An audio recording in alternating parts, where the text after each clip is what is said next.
Je vais donc vous présenter Madame Indravati Félicité, qui est une élève de Lucien Belli, que nous avons eu le plaisir et le privilège d'entendre ce matin, aussi bien pour sa thèse de doctorat que pour l'habilitation. Elle étudie le Saint-Empire romain germanique dans la perspective de la nouvelle histoire des relations internationales et particulièrement l'histoire d'Emden autour de 1600. Et elle va nous expliquer un épisode particulier concernant la diplomatie de la ville d'Emden, du comté et de l'Empire. Elle enseigne présentement à l'Université de La Réunion, mais reprend la chaire d'histoire moderne à l'Université Friedrich Alexander d'Erlangen, qui se trouve à côté du Nuremberg, à partir du 1er avril. Ce qui est très sérieux d'ailleurs, quoi que ce soit le 1er avril. Et le 15 février prochain, c'est-à-dire dans une dizaine de jours, sort chez CNRS Éditions son ouvrage intitulé « Le Saint-Empire face au monde, contestation et redéfinition de l'impérialité 15e-19e siècle ». Et le sujet de l'exposé de Madame Félicité, subsidiarité ou complémentarité, Johannes Althusius, j'essaie de prononcer correctement, et les différentes échelles du pouvoir dans le Saint-Empire romain germanique. Madame Félicité, la parole est à vous. Merci beaucoup, Monsieur Kayayyan, et merci également à tous les organisateurs et organisatrices de cette journée de me permettre d'y participer. Alors, je suis un petit peu désolée parce que je n'ai pas entendu les interventions du début de cet après-midi. Je ne sais pas, il y a eu un problème de connexion. Je lirai avec grand intérêt la publication si les actes sont publiés, et j'aimerais préciser avant de commencer mon exposé que je ne suis pas du tout spécialiste d'Althusius, c'est qu'en réalité je n'ai découvert ces écrits que très tard. Je l'ai rencontré, si je peux m'exprimer ainsi, en travaillant sur la question de la politique étrangère du Saint-Empire, la question de savoir si le Saint-Empire romain germanique avait mené une politique étrangère. Et là, je suis tombée sur un épisode qui impliquait la ville d'Emden, et je vais en parler aujourd'hui. Et je m'estime très chanceuse de d'avoir pu lire cette traduction qui est impressionnante, et d'avoir accès ainsi plus facilement à la pensée d'Althusius. Et je vais expliquer aussi un petit peu pourquoi. Donc, nous avons vu au cours des interventions précédentes qu'Althusius occupe une situation particulière dans l'Europe du XVIIIe siècle. C'est un penseur protestant réformé, juriste, enseignant humaniste, magistrat, au service en tout cas du magistrat d'Emden. Et Gaëlle de Melmestre nous rappelle dans sa longue introduction à la traduction qu'elle donne de la politique que ses écrits sont le reflet d'un parcours professionnel et politique riche qui, rappelons-le, mène ce juriste formé dans l'un et l'autre droit. Ce parcours le mène de l'académie calviniste d'Herborn, dans le comté de Nassau, au poste de syndic d'Emden en Frise orientale. Alors, dans mon intervention, j'aimerais insister sur un autre élément important de son parcours, à savoir son ancrage dans une formation politique particulière de l'Europe moderne, le Saint-Empire romain germanique. En effet, même si la politique est nourrie d'exemples liés à la révolte des Provinces-Unies contre leur suzerain espagnol, et la préface à la 3e édition est à ce titre explicite, Althusius écrit depuis le Saint-Empire qu'il n'a jamais quitté durant sa carrière. À ce titre, Otto Diercke a souligné l'inspiration que puise Althusius dans le principe de Genossenschaft opposé à celui de Herrschaft, et Madame de Melmestre l'a bien expliqué ce matin, bien mieux que je ne pourrais le faire. Donc j'aimerais, moi, surtout élargir la réflexion à la constitution du Saint-Empire et à son fonctionnement à l'époque d'Althusius, car il me semble qu'on constate une grande convergence entre la République idéale décrite dans la politique et la constitution impériale. Mais cela soulève des problèmes parce que finalement, il se pose la question de savoir si on doit historiciser la politique ou bien, donc si c'est un instantané du fonctionnement de l'Empire à ce moment-là de son histoire, ou si sa portée théorique doit être mise au contraire en exergue. Les juristes contemporains, pour leur part, ont considéré que le fonctionnement du Saint-Empire, tout comme la politique, représentait des contre-modèles de la théorie de la souveraineté développée par Jean Bodin. Et les interventions précédentes ont exposé les nombreux et complexes rapports qu'entretiennent les théories de Bodin et celles d'Althusius. Mais qu'en est-il de l'ancrage intellectuel d'Althusius dans le Saint-Empire de son époque ? Dans cette formation politique, je le rappelle, la souveraineté ne pouvait être exercée que conjointement par l'empereur et l'empire. Donc c'était la formule en vigueur depuis la fin du XVe siècle, Kaiser und Reich. L'empire signifiant dans ce contexte la diète, c'est-à-dire l'assemblée des États immédiats, ceux tenant leur fief directement de l'investiture impériale. En raison de cette absence d'une incarnation unique de la souveraineté à la tête de l'empire, Jean Bodin caractérisait cet ensemble politique de la manière suivante, je le cite, « La majesté souveraine de cet empire-là ne gît pas en la personne de l'empereur, mais en l'assemblée des États de l'empire qui peuvent donner loi à l'empereur et à chaque prince en particulier. » L'historiographie actuelle a caractérisé cette souveraineté comme étant partagée, fragmentée, ou encore l'adjectif fractal a été utilisé. L'évocation de ce point de la constitution impériale fait apparaître une convergence avec les passages de la politique d'Althusius relative au summus magistratus. En effet, le rapport à la loi de ce magistrat suprême est évoqué par Althusius, entre autres endroits, au chapitre 19, paragraphe 4, où il est dit que le magistrat est en fait dit suprême, non pas parce qu'il possède en propre un pouvoir suprême, mais parce qu'il le reçoit d'un autre, à savoir du royaume dont il est le serviteur. Enfin, le magistrat est dit suprême dans sa relation avec les particuliers, mais il n'est pas supérieur à l'ensemble des sujets ni à la loi à laquelle il est soumis. Donc, pour illustrer ce lien qui me semble exister entre les idées d'Althusius et la constitution impériale, j'évoquerai dans un premier temps les débats historiographiques sur l'Empire et sa constitution, afin de confronter celle-ci aux thèses développées par Althusius dans la politique. Puis je décrirai le contexte dans lequel ces théories ont émergé, des revendications d'autonomie et de républicanisme dans certaines villes du Saint-Empire entre la fin du XVIe et le début du XVIIe siècle. Et enfin, je m'attacherai à la description d'un conflit particulier qui concerna Emden en 1600, donc quelques années avant le recrutement d'Althusius, et qui illustre bien les conceptions opposées en fonction des différentes échelles de pouvoir qui s'articulent dans cet empire. Donc, d'abord, il est important de présenter les débats historiographiques sur le Saint-Empire, sa qualité politique et sa constitution. C'est l'idée d'État qui est en jeu. Citons à nouveau Jean Bodin et la manière dont il évoque la souveraineté telle qu'elle se présente ou non dans l'Empire.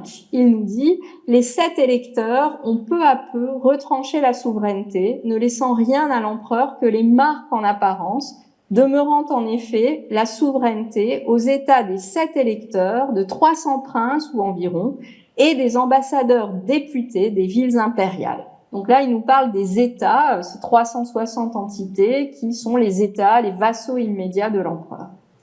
En raison de cette impossibilité apparente ou de cette impossibilité pour l'empereur d'imposer aux États ses décisions et en érigeant a posteriori en norme la doctrine de la souveraineté bodinienne, les historiens ont longtemps considéré le Saint-Empire comme une anomalie dans une Europe moderne qui serait caractérisée par la marche vers l'État moderne, c'est-à-dire un État de plus en plus centralisateur.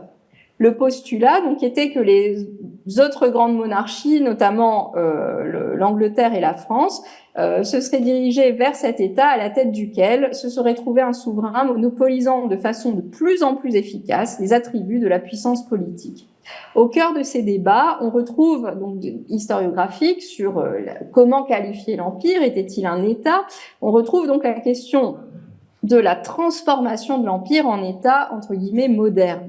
En effet, l'organisation politique résumée par la formule Kaiser und Reich ne correspondait donc pas au modèle de souveraineté bodinien, car l'empereur ne pouvait pas seul prendre des décisions, par exemple en matière de fiscalité, de politique étrangère, déclarer la guerre, par exemple, il ne pouvait le faire au nom de tous les membres de l'Empire. Seule la Diète était habilitée à prendre, sur convocation de l'empereur, de telles décisions.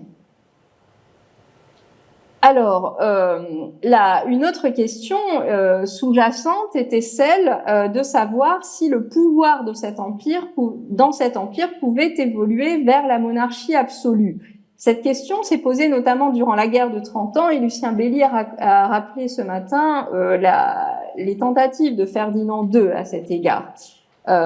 Et finalement, la question est devenue l'un des éléments de réflexion centraux durant les congrès de paix de Münster et d'Osnabrück, pour finalement se retrouver dans les traités de Westphalie de 1648. En effet, l'article 8 du traité d'Osnabrück stipule: et afin de pourvoir à ce que dorénavant il ne naisse plus de différends dans l'état politique, donc de l'Empire, que tous et chacun, les électeurs, princes et États de l'Empire romain, soient tellement établis et confirmés en leurs anciens droits, prérogatives, libertés, privilèges, libre exercice du droit territorial, tant au spirituel qu'au temporel, seigneurie, droit régalien, et dans la possession de toutes ces choses en vertu de la présente transaction, qu'ils ne puissent jamais y être troublés de fait par qui que ce soit, sous aucun prétexte que ce puisse être.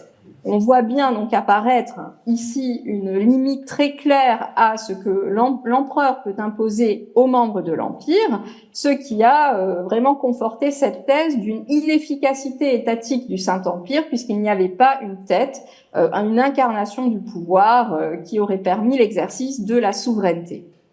Une réévaluation de la constitution impériale s'est néanmoins imposée à partir des années 1990 environ, et la relative faiblesse de l'empereur, la difficulté à décider de la guerre et de la paix ont été alors repensées comme des garanties du droit, des garanties de la paix. À cet égard, c'est probablement la thèse de l'historien Georg Schmidt qui fut la plus positive.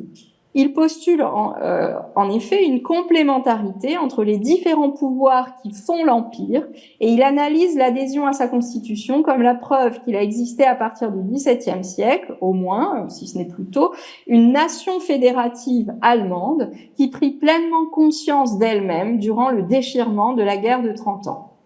Pour Georg Schmidt, la complémentarité permet de définir l'Empire comme une formation étatique, donc qui serait né de cet empire, mais un empire dont l'organisation féodale n'aurait pas débouché sur l'établissement d'un souverain absolu.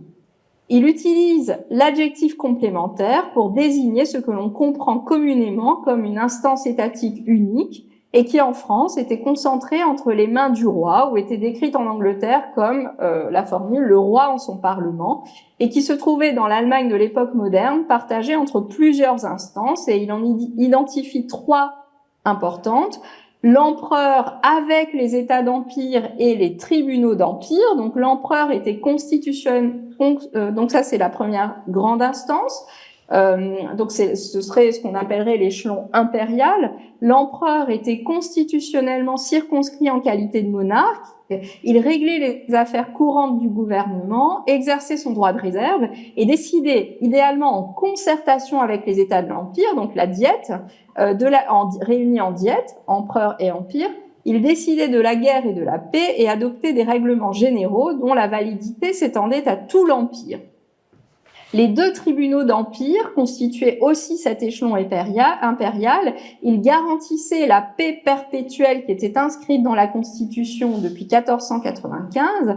Et ces 2 tribunaux étaient la chambre de justice impériale, qui réglait les conflits entre les sujets et l'autorité territoriale dont ils relevaient, donc, et aussi les sujets entre les immédiats. Donc un sujet pouvait porter un procès devant la chambre de justice impériale contre le prince territorial ou le magistrat, la ville dont il relevait, et des immédiats aussi pouvaient s'attaquer entre eux.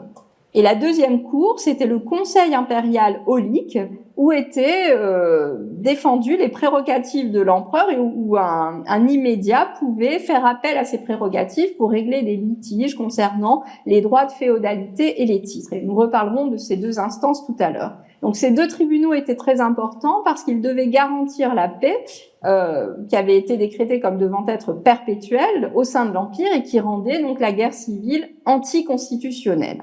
Et donc il y avait tout un ensemble de peines qui étaient prévues pour les rupteurs de paix. Alors la deuxième instance qui vient s'insérer dans cette relation de complémentarité, c'était les cercles d'empire, une institution intermédiaire entre les États d'empire et l'échelon impérial qui avait été instituée en 1512. Et ces cercles d'empire devaient garantir la paix dans les territoires et appliquer des dispositions qui touchaient les infrastructures et les réglementations de l'ordre social et économique. Enfin, le dernier échelon était les États princiers, dont les électorats, puisque les princes électeurs étaient des princes immédiats, ceux qui élisaient l'empereur, et les villes. Et ils assuraient de manière autonome une administration aussi efficace que possible, et en accord avec leur sujet, ils imposaient une discipline sociale caractéristique de l'époque moderne, et ça c'est lié au processus de confessionnalisation, dont je n'ai pas le temps de parler, mais qui a entraîné, selon divers historiens, un processus de disciplinarisation sociale à l'échelle locale. Cette thèse de l'État impérial complémentaire a été vivement contestée. Néanmoins, elle a eu, et je ne peux malheureusement pas revenir sur les contestations dont elle a fait l'objet, mais elle a eu le mérite de relancer les études et les débats autour de la manière dont s'articulaient les différents niveaux de la prise de décision dans l'Empire. Et surtout, elle a permis de relever explicitement le présupposé téléologique sur lequel s'était construite l'historiographie du Saint-Empire depuis le XIXe siècle, le fameux Zonderweg. Car c'est bien le degré de modernité de l'État impérial, ou du moins sa capacité à se moderniser, qui était en jeu dans ce débat, et qui sont toujours en jeu, puisque la thèse de Georg Schmidt n'a pas vraiment réussi à s'imposer. Et on voit ici apparaître une autre convergence avec les discussions portant sur les thèses d'Althusius. Il est donc d'autant plus étonnant que ces discussions n'aient pas intégré l'historiographie, que l'historiographie du Saint-Empire n'ait pas vraiment intégré les thèses d'Althusius et notamment celle de la subsidiarité. Alors, chez Althusius, justement, le Saint-Empire est omniprésent. L'articulation empereur et empire apparaît clairement. L'insistance sur le rôle des princes électeurs est manifeste, puisqu'on a le chapitre 18 qui est consacré à l'institution des efforts, et Althusius présente explicitement les 7 électeurs comme étant sa source d'inspiration, l'une de ses sources d'inspiration pour cette institution. Le paragraphe 75 du chapitre 18 émet un principe. Le pouvoir a été confié par le peuple aux efforts afin qu'il le soit au magistrat suprême de la République. Donc on voit ici le principe de l'élection qui est rappelé plus explicitement dans d'autres passages. Dans les paragraphes 76 et 77, un certain nombre de lois fondamentales de l'Empire sont citées pour illustrer le fonctionnement concret de ce principe. Parmi ces lois figurent les capitulations impériales, qui sont des engagements conclus par les empereurs avec les princes électeurs avant leur élection. Althusius cite ainsi la capitulation de Charles Quint au paragraphe 76. Il est dit dans la capitulation de Charles Quint au chapitre 31 que dans la politie allemande, les 7 princes électeurs, qui sont les efforts généraux de l'Empire allemand, siègent aux côtés de l'empereur et qu'ils prennent en charge une partie de son fardeau. Chapitre 78, les procédures observées lors des diètes sont aussi utilisées pour illustrer les propos d'Althusius sur les efforts. Donc je cite, « D'où le fait que dans les assemblées impériales, donc les diètes, on trouve écrit dans la clause finale et au début du décret que c'est ce que l'empereur a décidé avec le conseil, le consentement et la volonté des États de l'Empire. » Et ici, il renvoie en note à, la note dit « Voyez la constitution de l'Empire ». Les textes constitutionnels que cite Althusius, ici notamment, sont les recets d'empire, les Reichsabschiede, donc Abschied qui signifie le fait de se séparer, de se dire au revoir, et donc ces textes sont les décisions prises obligatoirement à la fin d'une diète, donc d'une assemblée de l'empire, car sans cet acte solennel, cette décision prise en commun, ces assemblées ne peuvent se séparer. C'est du moins la procédure jusqu'à la fin du XVIIe siècle. Et à la fin du XVIIe siècle, la diète devient perpétuelle. Elle siège en permanence, elle ne se sépare plus et elle n'a plus donc cette obligation de produire un texte commun, ce qui réduit significativement le nombre d'actes législatifs à portée impériale et augmente parallèlement ou réciproquement le poids des lois, décrets et ordonnances pris au niveau territorial, au niveau des États d'empire. Donc là, on a aussi une possibilité d'historiciser la vision qu'a Althusius de la constitution impériale. Alors, je pourrais citer beaucoup d'autres passages de la Constitution impériale, enfin de description par Althusius de la Constitution, mais je vais m'arrêter là. Il y a aussi des passages qui sont consacrés aux procédures observées lors des diètes de manière détaillée, donc dans le chapitre 33 des points 46 à 110, qui sont tous consacrés à ce fonctionnement. Althusius semble donc considérer l'Empire de son époque comme un bon laboratoire, ou du moins un bon observatoire du fonctionnement idéal de la politique fondé sur les liens de consociation. Voyons donc ce qu'il en est du fonctionnement dans la réalité. Voyons la réalité à laquelle est confronté Althusius lorsqu'il devient syndic d'Emden en 1604. Alors, je rappelle que devenir syndic d'Emden est un vrai choix pour Althusius parce qu'il a déjà commencé une carrière d'enseignant à l'Académie d'Herborn et 2 ans après avoir été recruté à Emden, il a une proposition très intéressante en 1606 qui est celle de l'Académie de Franeker qui lui offre la chaire de droit. Donc, il a choisi l'action politique dans le Saint-Empire au service d'une ville, d'une consociation particulière qui se trouve dans un contexte insurrectionnel. En effet, depuis la fin du XVIe siècle, un conflit oppose le conseil de ville ou le conseil municipal d'Emden, calviniste, aux comtes de Frise orientale qui sont eux de confession luthérienne. Alors, la maison comtale, c'est la dynastie de Tyrxéna, et on a un conflit confessionnel, mais aussi un conflit sur un conflit lié aux impôts. Le conflit s'est cristallisé après des questions confessionnelles autour de la contestation de nouveaux impôts exigés par le comte d'une manière que les bourgeois d'Emden jugent arbitraire. La contestation est très profonde et ces événements ont été désignés a posteriori comme étant à partir de 1595 une révolution, la révolution d'Emden. Les rebelles à Emden, mais aussi dans la ville voisine de l'autre côté des Provinces-Unies, dans une ville des Provinces-Unies, Groningen, partagent un idéal politique puisant dans ce qu'on a appelé le républicanisme urbain. Et la ville d'Emden instaure à la place du conseil municipal qui était soumis au comte un collège des 40 soutenu militairement par les Provinces-Unies qui prend les rênes de la ville, contraint le comte à abandonner sa résidence d'Emden pour aller plus loin dans la ville d'Aurich, à quelques kilomètres, et qui impose de facto l'autonomie d'Emden. Le collège des 40 commence dès lors à signer ses actes et documents officiels République d'Emden, et il faut dire que de tels événements ne sont pas isolés à l'époque. En effet, une ville comme Brunswick, un petit peu plus au sud-est, s'oppose régulièrement aux princes territoriaux de la maison des Welf, qui prétendent avoir la supériorité territoriale sur elle. On pourrait citer aussi la ville de Lemgo, en Westphalie. Et donc, les arguments que développe le Collège des 40 participent d'une dynamique globale de revendication de républicanisme urbain dans l'Empire entre le XVIe et le XVIIe siècle. La politique d'Althusius, donc, doit être replacée dans ce contexte et il y a de nombreux liens avec ce qui se déroule, avec les événements de la révolution d'Emden. Par exemple, des textes et des discours prononcés pendant cette révolution ont pu nourrir la pensée d'Althusius, puisque un ouvrage, l'Apologie, a été publié en 1602, et dans cet ouvrage, on trouve des discours des meneurs de la Révolution, par exemple le bourgeois Gerhard Bollardus ou le prédicateur Menzo Alting, qui incitent la bourgeoisie à la résistance armée contre le comte. Donc, dans la politique d'Althusius, donc le fameux chapitre 38, cette échelle, mais aussi dans de très nombreux autres chapitres, cette échelle urbaine ou républicaine, donc républicaine ici au sens de république urbaine, est très présente, bien qu'à des degrés différents.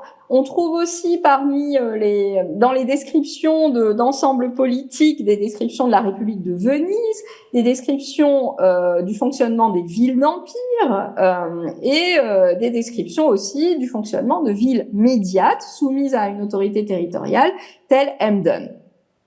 Le modèle politique idéal n'est donc d'Althusius n'est donc pas clairement rattaché à un type de formation politique, ni même à un type de ville, de même que le tyran dont il est question au fameux chapitre sur le droit de résistance pourrait très bien être identifié à un prince territorial comme le comte de Frise orientale, et non à une instance suprême comme l'empereur germanique, ce qui permettrait de lire la politique, comme un ouvrage dédié aux républiques urbaines désireuses de s'émanciper pour devenir des villes d'empire, l'échelon impérial étant positif. Ainsi apparaît à côté de l'échelle impériale la réalité territoriale et l'échelon urbain, et donc je propose de se pencher sur un cas particulier qui nous est rapporté dans un ouvrage historique publié au XVIIIe siècle, et qui résume bien l'articulation des différentes échelles. Donc je vais lire ce passage assez long, parce que malheureusement je ne peux pas projeter, j'avais prévu de le projeter, mais je vais lire cette citation. Le Shah de Perse, Abbas, dépêcha en 1600 quelques envoyés à l'empereur Rodolphe II, pour lui proposer une alliance contre les Turcs. Le comte, à qui ces envoyés confièrent le grand projet de leur voyage, les traita conformément à leur rang et les laissa repartir avec toutes les marques d'honneur qui s'imposent pour les ambassades de grands potentats. Peut-être le comte croyait-il se rendre agréable à l'empereur en agissant ainsi. Mais il se trompait. Ces envoyés étaient des imposteurs. L'étrange route qu'ils avaient empruntée durant leur voyage et un examen plus précis auraient pu amener le comte à s'en douter. C'est la raison pour laquelle le comte, contrairement à ce qu'il avait espéré, reçut de l'empereur une réprimande pour avoir accueilli ces visiteurs étrangers. Il aurait mieux fait, ajoutait l'empereur, de les arrêter plutôt que de leur accorder le libre passage. Comme cela revenait à ordonner au comte de ne plus laisser passer de tels étrangers, de ne plus les laisser traverser l'empire à l'avenir, le comte ordonna à son tour au magistrat d'Emden de lui présenter, à lui ou en son absence à son représentant, chaque soir un billet comportant le nom des étrangers entrés dans la ville durant la journée. Le magistrat, considérant que cet ordre constituait une violation de ses droits, refusa de transmettre au comte un tel billet quotidien et porta plainte auprès de la chambre de justice de l'Empire à Spire. En réaction, le comte saisit le conseil aulique de l'empereur contre la ville d'Emden, au motif que celle-ci ne voulait pas exécuter le mandat qu'il lui avait donné pour obéir à un ordre de l'empereur. Alors, ce qui est intéressant dans ce passage, donc je dis tout de suite que l'ambassade, la délégation, ce n'était pas des imposteurs, c'était vraiment une ambassade envoyée par Shah Abbas à destination de Prague où résidait l'empereur Rodolphe II. Et ce qui est encore plus intéressant, donc on voit bien apparaître les différents acteurs, l'empereur, le Shah, le comte de Frise orientale, la ville, et cette délégation qui permet une triangulation entre deux types d'acteurs pour comprendre les liens qui les unissent. On voit également la constitution impériale qui joue un rôle très important dans ce conflit à travers les tribunaux d'empire et l'honneur blessé de la ville. Alors cette question de la communication aussi qui est très importante. La ville, plus petite instance, mais qui dit savoir quand et comment elle doit agir. Alors, on connaît la réaction de l'empereur après la réaction est donnée dans le passage que je viens de citer. Comment expliquer cette réaction ? Elle s'explique tout simplement par le fait que la délégation n'était pas munie de lettres de créance pour le comte de Frise orientale. Donc, en raison de cette absence de lettres de créance, l'empereur rappelle au comte la procédure à suivre en matière de contrôle des frontières. Et l'épisode montre bien que la question de l'exercice du pouvoir dans l'Empire se pose à plusieurs échelles. Le comte reçoit un mandat impérial, que je cite à nouveau. Le comte de Frise orientale devra, en tant qu'autorité territoriale, donner à la ville d'Emden l'ordre solennel qu'à l'avenir, il ne soit permis à personne de pénétrer sur le sol de l'Empire, fût-ce par voie terrestre ou fluviale, sans qu'il en soit informé. C'est à lui, donc au comte, que reviendra, en tant que notre vassal immédiat, de nous informer au plus vite des circonstances de l'affaire, de ne pas laisser ces étrangers ou personnages suspects quitter la ville, mais au contraire de solliciter au préalable notre décision impériale à ce sujet et d'attendre que nous la lui ayons fait connaître. Alors, j'en viens aux conclusions qu'on peut tirer de cet épisode. La question de l'exercice du pouvoir se pose bien à plusieurs échelles, ou en tout cas de l'exercice de l'autorité. L'échelle de la ville, mais à cette échelle, c'est une question qui apparaît davantage comme une question administrative liée à la volonté de contrôler les circulations, qui devient une question très importante au XVIIe siècle. L'échelle du comté, et là, on voit bien la question de la légitimité du pouvoir pour le comte qui lutte pour asseoir sa position dans ce contexte d'insurrection. Et cet épisode est tout à fait caractéristique de la manière dont se déroule la révolution d'Emden. Il s'agit de chicanes administratives et d'interprétations divergentes de la constitution impériale et du droit, puisqu'il y a d'autres sources de droit qui s'appliquent. Et enfin, l'échelle de l'Empire, qui est l'instance qui légitime ou non les autres instances censées exercer le contrôle. Donc, pour conclure, on peut considérer la politique d'Althusius comme une utopie qui reflèterait les espoirs que plaçaient certains groupes d'acteurs, en l'occurrence issus des villes marchandes, dans la constitution impériale. Ces acteurs, marchands, magistrats, juristes, artisans, apparaissent à travers notre épisode comme favorables à un principe de subsidiarité qui postule que l'instance supérieure n'est censée intervenir que lorsque le niveau inférieur n'est pas en mesure d'agir. Et nous avons vu qu'il s'agissait aussi d'une question d'honneur. Dans le camp urbain, la subsidiarité constitue en effet la meilleure modalité de fonctionnement de l'ensemble impérial, car elle tient compte des nécessités locales sans nier l'échelon impérial, une conception qu'Althusius n'a de cesse de défendre en tant que syndic d'Emden de 1604 à sa mort.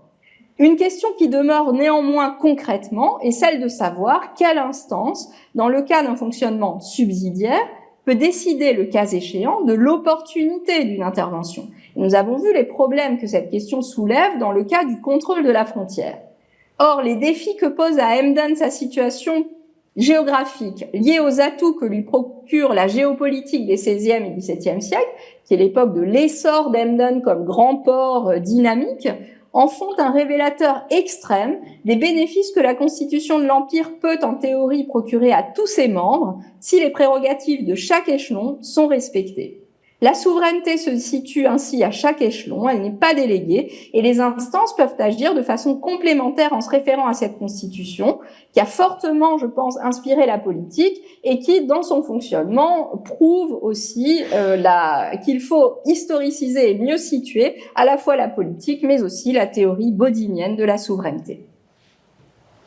Je vous remercie pour votre attention.